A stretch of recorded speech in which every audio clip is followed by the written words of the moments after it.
আপনি কি কল্পনা করতে পারেন একটি পুরো গ্রাম মাত্র এক রাতের মধ্যে চিরতরে গায়েব হয়ে যেতে পারে? না কোনো চিৎকার শোনা গিয়েছিল, না কোনো লড়াই হয়েছিল, আর নাই পিছনে রয়ে গিয়েছিল কোনো মানুষের চিহ্ন। রাজস্থানের মরুভূমিতে অবস্থিত কুলধারা ভিলেজ আজও ভারতের সবচেয়ে রহস্যময় জায়গাগুলোর মধ্যে একটি বলে মনে করা হয়। প্রায় ২০০ বছর আগে এখানে প্রায় ১৫০০ মানুষ বাস করত, কিন্তু এক রাতেই পুরো গ্রাম হঠাৎ ফাঁকা হয়ে যায়।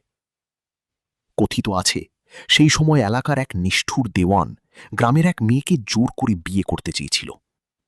তার অত্যাচার আর হুমকিতে অতিষ্ঠ হয়ে কুলধারা এবং আশেপাশের ৮৪টি গ্রামের মানুষ এমন এক সিদ্ধান্ত নিয়েছিল যা ইতিহাসকে চিরকালের জন্য রহস্যে ঢেকে দিয়েছে।